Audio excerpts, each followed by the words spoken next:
Does your Calathea plant is slowing down even though you have provided the right balance of sunlight, water, humidity and fertilizer? Then this video is for you.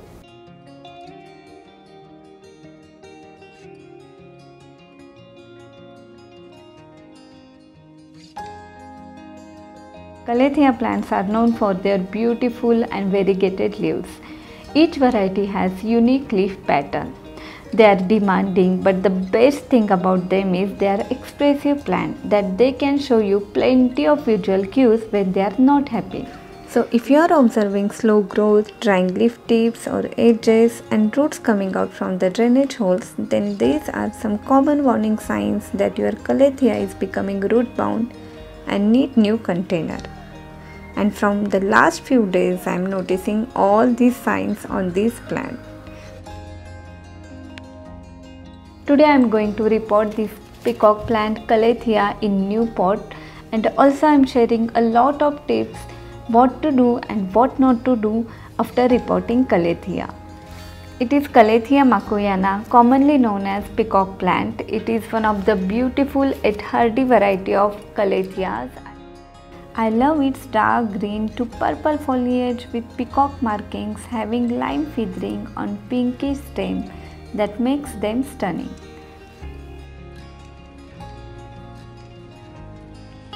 Actually, this is not the perfect season for repotting, but this plant is severely root bound. You can see here roots are coming out from the drainage hole.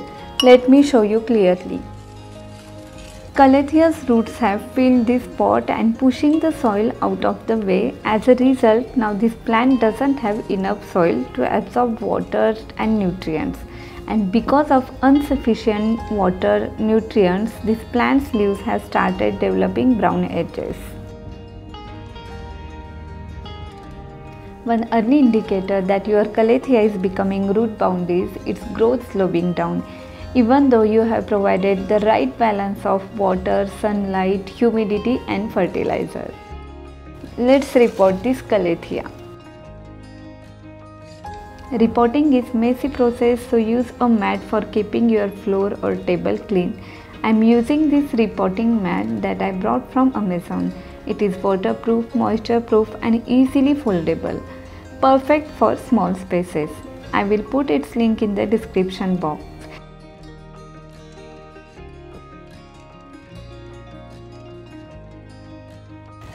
For repotting, I am using this pot which is 1 to 2 inches greater in diameter than its current pot.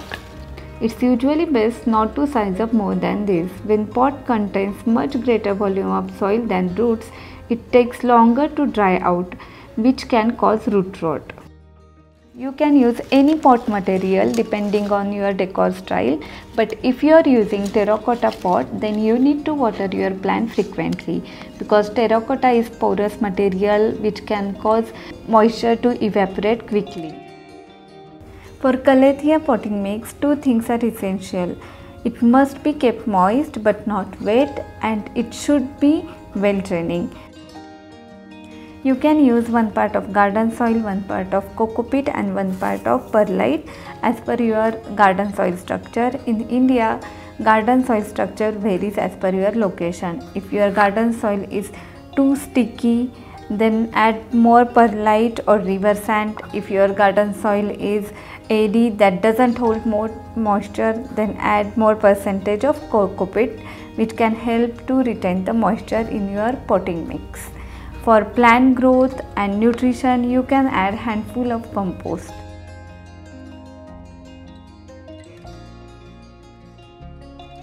Now my potting mix and pot is ready, so it's time to repot this plant. I'm just gently squeezing this pot to lose the soil so as to make it easier to remove the plant from the pot. Now just carefully hold the plant upside down and proceed slowly and steadily with this step to prevent any root damage. Once the plant has been removed from the pot, inspect the roots. Roots should be light brown or white and it feels quite firm and spongy. If you notice any smelly, black, fragile and soggy, as these indicate root rot. You can trim such kind of roots. Trim off old dry foliage to divert plant energy in making more new healthy foliage. It also improves plant shape and encourages more growth.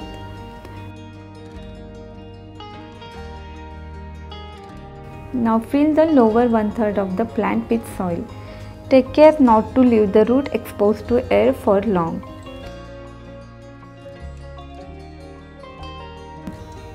Gently move the plant straight into the new pot. Now keep the plant at the center of the pot and add extra soil around the edges and pat it down. This helps make sure your plant stays steady and upright. Now it's time to water thoroughly. This will help the plant get all the nutrients it needs in its new home. After repotting, it is essential to keep Calathea in shady, warm and humid environment that mimic its natural habitat. Avoid direct exposure of sunlight and keep the plant soil moist but not wet. After transplanting, plants usually recover after a few days of care unless they are transplanted incorrectly. Moving plant from one pot to another pot sometimes disturbs its roots, and roots are responsible for absorbing water and nutrients from the soil. Any root disturbance or root damage can slow the plant's ability to uptake water and nutrients, which is why leaves turn yellow or dry. So the best way to save your plant is to give them some time and keep monitoring. Once they settle down in their new home, you will notice new growth. One important thing that you have to remember is don't put any fertilizer immediately after repotting, because most of the Calathea varieties are sensitive to fertilizer salt, which can lead to burn their leaf tips. Once they start developing new leaves, that time you can add any water soluble fertilizer. And Calatheas don't require much fertilizer. You can add any water soluble fertilizer once in 2 months. That's all for today's video. I hope you find it useful, and if you haven't subscribed to my channel, please friends subscribe to Garden Vibes. Thanks for watching. See you soon. Till then, take care and happy gardening.